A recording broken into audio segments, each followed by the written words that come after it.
ഞാൻ മുത്തപ്പന്റെ അമ്പലത്തിൽ പോയിട്ടുണ്ടായിരുന്നു, പറശ്ശിനിക്കടവ്. പറശ്ശിനിക്കടവ്. ഒറ്റ ദിവസം കൊണ്ട് എനിക്ക് മുത്തപ്പനെ വിശ്വാസമായിട്ടോ. കാരണം എന്താ വെച്ചാല് ഈ പറശ്ശിനിക്കടവ് പോകുന്ന ആൾക്കാരൊക്കെ മുത്തപ്പന്റെ രൂപം എന്നല്ലേ പറയാ, മുത്തപ്പന്റെ വേഷം, തെയ്യം, അവരോട് സംസാരിക്കുന്നതായിട്ട് കാണാറുണ്ട്. അപ്പൊ ഞാന് എൻ്റെ കൂടെ വന്ന എൻ്റെ കസിനായിരുന്നു, അവനോട് പറഞ്ഞു, എടാ എല്ലാരും ഇങ്ങനെ വീഡിയോ ഇടുന്ന കാണാം, ഇതിനോട് സംസാരിക്കുന്നത്, മുത്തപ്പനോട് സംസാരിക്കുന്നത്.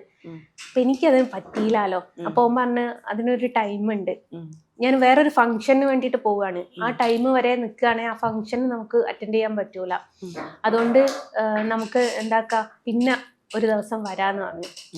ആകെ വിഷമിച്ചിട്ടാണ് ഞാൻ മുത്തപ്പന്റെ അമ്പലത്തിൽ നിന്ന് തിരിച്ചു പോകുന്നത്. ഞാൻ പോകുന്ന ഫംഗ്ഷന് എൻ്റെ അറിവില് അവിടെ എത്തുവോളും ഹൗസ് വാമിങ് ആയിരുന്നു. അവർ ഈവനിങ് ഒരു പരിപാടി വെച്ചിട്ടുണ്ട്. ഞാൻ പോയ ആ വീട്ടിലുള്ള ചേട്ടൻ ഒരു ആർമി ഉദ്യോഗസ്ഥനാണ്.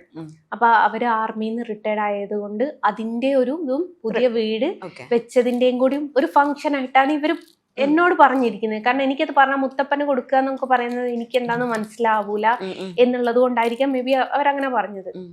അപ്പൊ അവിടെ എത്തിയപ്പോ ഞാൻ പറഞ്ഞു, ഞങ്ങളിങ്ങനെ പറശ്ശിനിക്കടവൊക്കെ പോയിട്ട് വരികയാണ്, എനിക്കെന്തോ മുത്തപ്പന്റെ രൂപം കാണാൻ പറ്റിയില്ല, അമ്പലം നട അടച്ചു കിടക്കായിരുന്നു, ഉള്ളിൽ കൂടി ഒന്ന് നോക്കിയിട്ടേ ഉള്ളൂ, എനിക്ക് ഭയങ്കര വിഷമായി പോയി എന്നൊക്കെ പറഞ്ഞു. അപ്പൊ അതിനോടൊന്ന് ഷാജി എന്നാളുടെ പേര്, ഷാജി ചേട്ടൻ പറഞ്ഞു, ഇവിടെ മുത്തപ്പന് കൊടുക്കലാണ്, മുത്തപ്പൻ കഴിപ്പിക്കാൻ. അപ്പൊ ഇങ്ങോട്ടൊന്ന് ഇവിടെ മുത്തപ്പന്റെ രൂപം കെട്ടുന്നുണ്ട്. ഞാൻ ആഗ്രഹിച്ച കാര്യം ആ ഒരു ദിവസം തീരുന്നതിന്റെ മുമ്പേ ആയിട്ട് മുത്തപ്പൻ എന്നോട് സംസാരിച്ചു. എൻ്റെ ലൈഫിൽ നടന്ന എല്ലാ കാര്യങ്ങളും ഇനി മുമ്പോട്ട് നടക്കോ എന്നുള്ളത് എനിക്കറിയില്ല, നടന്ന എല്ലാ കാര്യങ്ങളും ഈ മുത്തപ്പന്റെ രൂപം കിട്ടിയ ആള് പറഞ്ഞിട്ടുണ്ട്. അപ്പൊ എനിക്ക് ഒരൊറ്റ ദിവസം കൊണ്ട് ഈ മുത്തപ്പനെ ഭയങ്കര വിശ്വാസമായി പോയി. അപ്പൊ ഞാൻ കാരണം ഒരാള് ചീത്തപ്പേര് കേൾക്കുക, അതും എൻ്റെ തൊട്ടടുത്ത് നിന്ന് വിളിച്ചു പറയുമ്പോ ചോദ്യം ചെയ്യാനുള്ള ഒരു റൈറ്റ് എനിക്കുണ്ടല്ലോ. കോഴിക്കോട്ട് പോയി നോക്കുമ്പോ ഞാൻ അടിക്കണം എന്നുള്ള രീതിയിലാണ് പോയത്. പോയി നോക്കുമ്പോ ഇയാളൊരു സ്വാമി, കർത്താവെ വെട്ടില്ലേ, ഇയാളെങ്ങാൻ തല്ലിയ സ്വാമിയെ തല്ലിയെന്ന് പറഞ്ഞിട്ട് കുറെ സ്ത്രീകൾ ഇങ്ങ് ഇറങ്ങും. ഈ സ്വാമിയുടെ വായിലിരിക്കുന്നത് എന്താ വരുന്നതെന്ന് ഈ സ്ത്രീകൾ നോക്കൂല. സ്വാമിക്ക് തോന്നിയ ദിവസം പറയാന്നുള്ള രീതിയിലാ സ്വാമി അവിടെ നിൽക്കുന്നത്.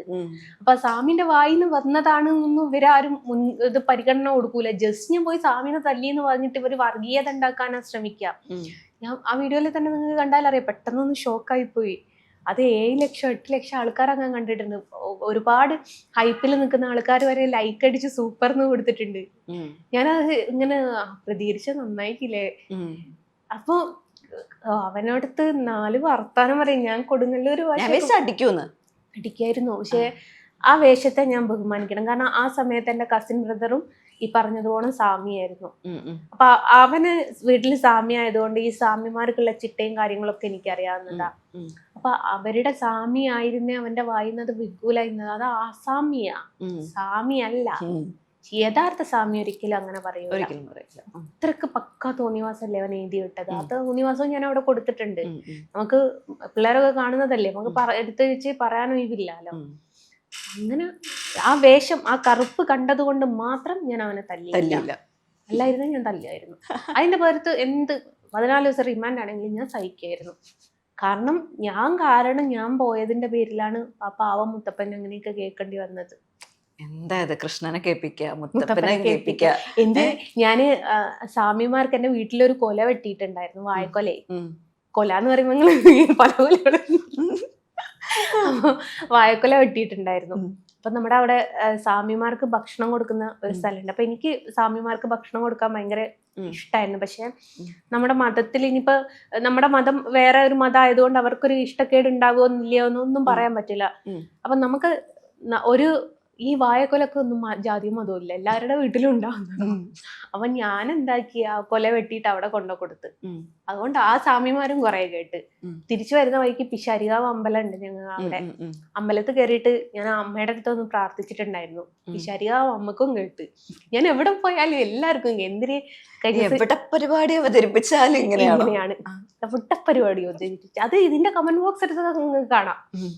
അപ്പൂപ്പനെയും മറ്റേ രേവതി പറയുന്നില്ലേ, അച്ഛനെയും അപ്പൂപ്പനെ ഒക്കെ വിളിച്ചിട്ട് നിങ്ങൾക്ക് കേൾക്കാം. ഇത് ഇങ്ങനെ വരുമ്പോ എപ്പോഴെങ്കിലും ഇത് നിർത്തണമെന്ന് തോന്നിയിട്ടുണ്ടോ? നിർത്തണം എന്ന് തോന്നി ഞാൻ തോറ്റു പോകില്ലേടോ. ഞാൻ പറയുന്നൊരു കാര്യമുണ്ട്, ഞാൻ എൻ്റെ ലൈഫിൽ നിന്ന് കണ്ണനെ എടുത്തു മാറ്റുന്ന ദിവസം എൻ്റെ അവസാനമായിരിക്കും എന്ന് പറഞ്ഞിട്ടുണ്ട്. അതിപ്പോഴും അങ്ങനെ തന്നെയാണ് പറയുന്നത്. എന്താണെന്നറിയോ, ഈ മതം എന്ന് പറയുന്നത് ഭയങ്കര സെൻസിറ്റീവ് ആയിട്ടുള്ള കാര്യം. അതിന് പറ്റിയിട്ടൊരു സ്റ്റേറ്റ്മെന്റ് തന്നെ പറയാൻ ആൾക്കാർക്ക് ഭയമാണ്. ആ സമയത്താണ് ഇപ്പം മുസ്ലിം ഒരു വിഭാഗത്തിൽപ്പെട്ട ഒരു സ്ത്രീ ഇങ്ങനെ അമ്പലങ്ങളിൽ കയറുന്നു, തൊഴുന്നു. ഇത് ഇപ്പോഴത്തെ സമൂഹത്തിന് എത്ര അക്സെപ്റ്റബിൾ ആവും എന്നുള്ള കാര്യം അറിയില്ല. അത് ഭയങ്കര സെൻസിറ്റീവാണ്. അപ്പം ഒരു സെൻസിറ്റീവ് ഇഷ്യൂ ഉണ്ടായി കഴിഞ്ഞ് നമ്മളത് ചില ആൾക്കാർ ഇനിയും പ്രശ്നങ്ങൾ ഉണ്ടാവാതിരിക്കാൻ ശ്രമിക്കാറുണ്ട്. പക്ഷെ ജസ്നയുടെ കാര്യത്തിൽ അങ്ങനെയുള്ള കാര്യങ്ങൾ കണ്ടിട്ടില്ല. ഞാൻ എവിടെ പരിപാടി അവതരിപ്പിച്ചാലും പ്രശ്നമാടേ. അത് ഞാൻ മനഃപൂർവ്വം ഉണ്ടാക്കുന്നതല്ല. എൻ്റെ പുറകെ നിങ്ങൾ ഇവിടെ വെച്ചത് പോണ ക്യാമറയായിട്ട് 4-5 എണ്ണം ഇറങ്ങിയിട്ടുണ്ട്. ഞാൻ എല്ലാവരും എനിക്ക് ഏറ്റവും കൂടുതൽ നെഗറ്റീവാണുള്ളത്. എനിക്ക് ഞാൻ ഇപ്പം എന്നെ ഏതെങ്കിലും സോഷ്യൽ മീഡിയയിൽ പോസ്റ്റ് ചെയ്യുന്ന സമയത്തും ആദ്യം കാണുക ഈ നെഗറ്റീവ് ഇടുന്ന ആൾക്കാരാണ്, എൻ്റെ ശത്രുക്കളാണ് കാണുക. അപ്പം ഞാനൊരു സ്ഥലത്തൊരു പ്രശ്നം ഉണ്ടാക്കണം എന്ന് വിചാരിച്ചിട്ട് നടക്കുന്നതല്ല. കുറച്ച് വിഭാഗ സ്ത്രീകൾ ഇറങ്ങിയിട്ടുണ്ട്. അപ്പൊ അവരാദ്യം ഹണി ട്രാപ്പുകാരിയാക്കാൻ ശ്രമിച്ചു. അത് നടക്കൂലെന്ന് കണ്ടപ്പോഴാണ് ഇവർ കപടഭക്തയാക്കാൻ ശ്രമിച്ചത്.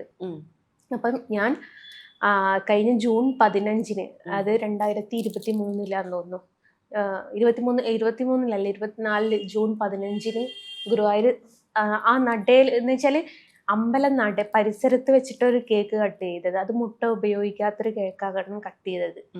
അപ്പൊ അത് വെച്ചിട്ട് അവര് ശ്രീകൃഷ്ണ ജയന്തിക്ക് കണ്ണന്റെ പിറന്നാൾ ആഘോഷിച്ചു എന്ന് പറഞ്ഞിട്ടുള്ള ഒരു സമൂഹത്തെ തെറ്റിദ്ധരിപ്പിച്ചിട്ടാണ് ഇവര് പുറത്തേക്ക് കൊണ്ടുവരുന്നത്, എന്നെ കപടഭക്തയാണെന്ന് പറഞ്ഞിട്ട്. പിന്നീട് അവര് ഞാൻ പോകുന്ന വഴികളിലൂടെയൊക്കെ ഈ മറ്റേ മോഹൻലാൽ പറയും പോലെ ഭ്രാന്തനെ പോലെ അവര് ഉറക്കൊഴിഞ്ഞിട്ട് എൻ്റെ പുറകെ ഇങ്ങനെ സഞ്ചരിച്ചുകൊണ്ടിരിക്കുക. ഇപ്പോഴും സഞ്ചരിച്ചുകൊണ്ടിരിക്കുന്നുണ്ട്. ഇതിന്ന് എന്തെങ്കിലും കിട്ടിയിട്ട് വേണം അവർക്ക് കട്ട് ചെയ്തിട്ട് അടുത്ത പോസ്റ്റ് ചെയ്യാൻ. അതെന്താണെന്നറിയോ, ഈ ഭക്തി എന്ന് പറയുന്ന ഒരു സാധനം എപ്പോഴും നമ്മൾ ഉള്ളിലുണ്ടാവും. ഇപ്പൊ ഞാനൊരു ഭക്തയാണ്. അപ്പം ഞാൻ ഗുരുവായൂർ എപ്പോഴും പോയി തൊഴുന്ന ഒരാളും കൂടിയാണ്. അപ്പം എൻ്റെ ഉള്ളിലെ ഭക്തി അത് ഉള്ളിലാണ്, ഞാനത് പ്രകടിപ്പിക്കേണ്ട ആവശ്യമില്ല. അപ്പം ഈ പറയുന്ന ആൾക്കാരൊക്കെ ഇപ്പം ഏത് മതത്തിൽ വിശ്വസിക്കുന്നവരാണെങ്കിൽ പോലും അത് എക്സ്പ്രസ് അതിങ്ങനെ ഒരു എന്താ പറയാ, ഇപ്പം ആൾക്കാർ പറയുന്ന ഒരു ഡബിൾ കോട്ട് വേർഡ് പ്രഹസനം കാണിക്കേണ്ട ആവശ്യം അവർക്കത് തോന്നുന്നില്ല. അവർ ഉള്ളിലാണ് ആ ഭക്തി. ആ സമയത്ത് സെൻസിറ്റീവായി നിൽക്കുന്ന ഒരു സ്ഥലത്ത് പോയി കേക്ക് കട്ടിയാന്ന് പറയുമ്പോൾ ലോജിക്കലി അതൊന്നും ആലോചിച്ചിരുന്നില്ല ഇത് ശരിക്കും ഒരു പ്രശ്നമാകും. ഞാനുണ്ടല്ലോ ഇവിടെ പുറം ലോകത്തിന് എത്ര പേർക്ക് അറിയാമെന്ന് എനിക്കറിയില്ല. പ്രശസ്തമായിട്ട് ഭക്തയാണെന്ന് പറഞ്ഞ് നടക്കുന്ന ഒരു വ്യക്തിയുണ്ട്. ആളുടെ പേര് ഞാൻ ഇവിടെ മെൻഷൻ ചെയ്യാൻ നിൽക്കുന്നില്ല.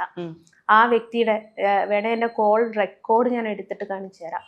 ആ വ്യക്തിനോട് ഞാൻ വിളിച്ചു ചോദിച്ചു, ഇങ്ങനെയൊക്കെ ഉണ്ട്, ചെയ്തത് ശരിയാണോ, ഞാൻ ഇത് പോസ്റ്റ് ചെയ്യുന്നതിന് മുമ്പ്.